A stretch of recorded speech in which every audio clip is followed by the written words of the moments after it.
All right. Next up, Alexandra has also just been absolutely critical in running this magazine for several years. So it's going to be hard to lose Amber and Alexandra and Levi. Alexandra Tostrud is a creative writing senior at Minnesota State University. The first drafts of this story predate her semester abroad in Belfast, Northern Ireland, where she found herself lost in a hedge maze during her time there. Just like the protagonist of this story, she is managing editor of local lost stories and will attend the Columbia Publishing course in June, which is incredibly cool. So come on up, Alexandra.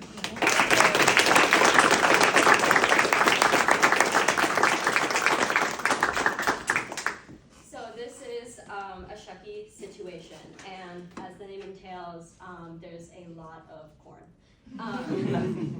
You should have known you would really, really hate corn mazes. As soon as Jackson suggested the five of you split up and race through, you could have said, oh, no thanks, I'll wait out here. Actually, you should have sat this excursion out entirely.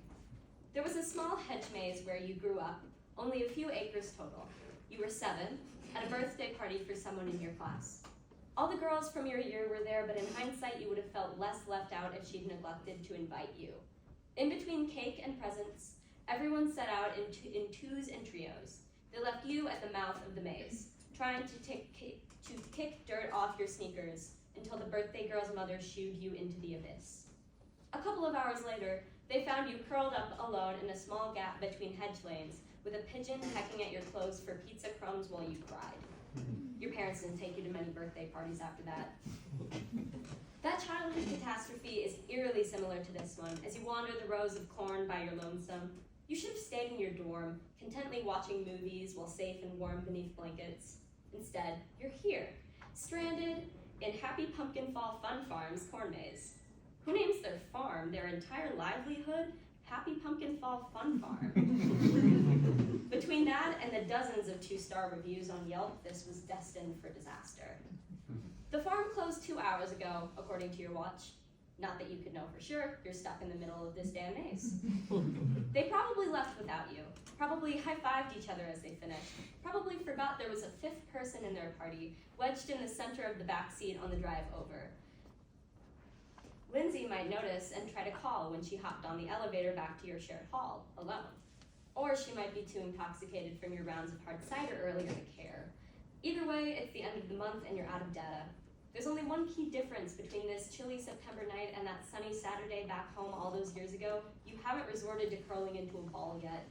You tilt your head as you examine the choice in front of you, left or right. You haven't been to this intersection yet, at least you don't think so. It's unlikely.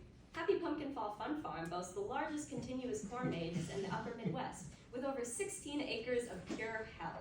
To the right, a clear, rapidly dimming sky hovers over empty space, where you're pretty sure the parking lot is. Cutting through the field isn't an option. Upon entry, you wanted to see how the stalks felt to the touch as your companions' voices faded out of perception. Your fingers burned. This didn't come as a surprise. You react to hay, certain types of grass, and other flora when you come in direct contact. Just grand, then, that corn falls into this category. You should go left, right? Or will that lead you further into the labyrinth's intestines, prolonging your misery? Only one way to find out. You turn left and come to another fork after a few paces. Choices, choices, so many choices. You go right this time, then right again. The cornstalks sigh as a breeze ruffles the maze, and you remember a sign you passed about 3 hours ago. Go ahead and scream, there are thousands of ears listening. About 3 hours ago, you laughed. Who decided these stupid lumps of starch should be called ears anyway? The wind continues to whirl, pushing you onward. You wrap your flannel tighter around your body. Lindsay was right, oversized is always the better choice. The jacket doesn't go with the rest of your outfit. She insisted that the group stop at a Target on the way to the farm, after noticing you just donned a t-shirt and shorts.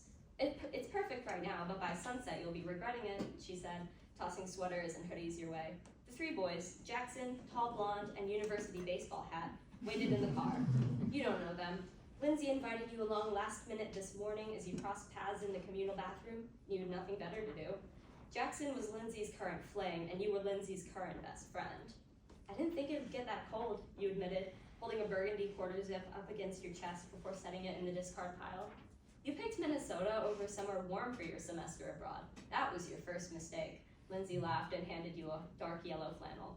You checked the tag and for a moment paled at the price before remembering the American dollar is worth less than the pound. This would have to do. Lindsay was right, you would be freezing right now without her help. Other than the wind, there are no sounds other than your shoes breaking the brittle brown husks of corn and your heartbeat. Each crack underfoot increases that steady pulse just a bit more, just enough for you to start checking behind you. Ridiculous. Happy Pumpkin Fall Fun Farm is deserted. For better or for worse, you are the only one out here. Go left. Left again. You start to speed up now. You stop putting any thought into the directions you choose, and the twists and turns become a blur of frantic decisions. Somewhere in the distance, an owl's cry pierces the stillness of dusk. Why are you running? You force yourself to slow. Breathe. Turn right.